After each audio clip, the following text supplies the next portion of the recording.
mag-asawang Abner at Esther Labati. Kami pong tatlo. At hindi na po namin idedetalye pa ang mga dahilan kung bakit. Kasi ang abogado na po namin, sina Attorney Ferdy Topacio at Attorney Rao Andrada, ang nakakaalam po ng mga detalye nito. Nagkaharap na po kami ng minsan ni Aling Esther at may mga susunod pa po. At naging maayos po ang aming pagkikita sa Piskalya ng Quezon City. Kami po yun. Huwag na po kayo manghula na baka may isinampa sila laban kay Richard Gutierrez. Kami po ang sinampahan nila ng kasong cyber libel. Yung unang araw po ng pagkikita namin ni Aling Esther Labati, nagtaka pa nga po kami kung bakit kami na po ang magsusumite ng aming affidavit do sa piskal. May isang babae po na nakaupo na may tungkod. Diba? Hindi po namin akalain na siya po pala ang dakilang ina ni Sara Labati. Ako rin. Hindi ko talaga alam. Nung nagtatanong na po ang piskal, o paano sa susunod na hearing, 2 o'clock tayo. Alauna. Sabi ni Attorney Topacio, piskal, po pwede po kaya, kung pwede lang naman, baka po pwedeng mga 2 o'clock na. Kasi po, sabi ko, piskal, may show po kami, ni Romel Chica, ng 1 to 2 ang Christopher Minute. Nalaman ko lang na si Aling Esther ngayon nung sabi ng piskal, Ma'am, what do you say to that? Siya pala si Aling Esther. At ang sabi po niya, opo, I am willing to adjust. Wala naman po akong ginagawa. Napakakaeto.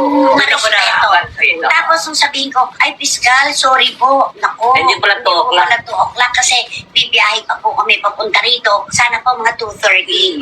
Tapos gumanon ulit yung piskal kay Aling Esther. Sabi niya, sige lang po, maghihintay ako. Nakakaano, di ba? Nakakatunaw.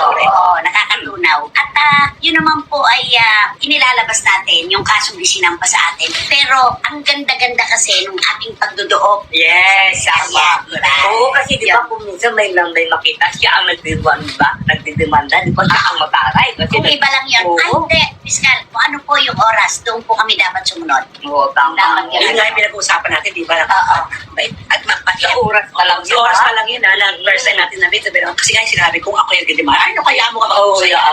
Pero siya hindi. So, At pakialam namin kung may show kayo. Yun.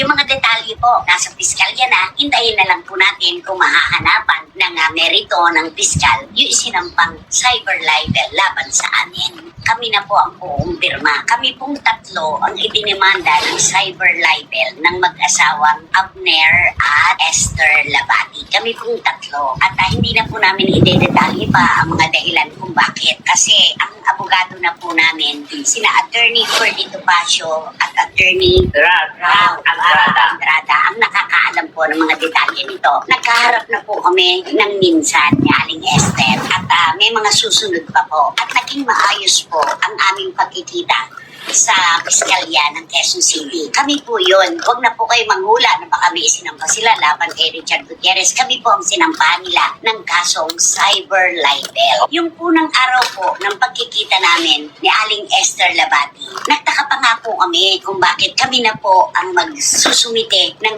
aming affidavit do sa piskal. May isang babae po na nakaupo na may tungkod. Diba? Hindi po namin akalain na siya po pala ang dakilang ina ni Sara Labati. Ako rin. Hindi ko talaga alam. Hindi ko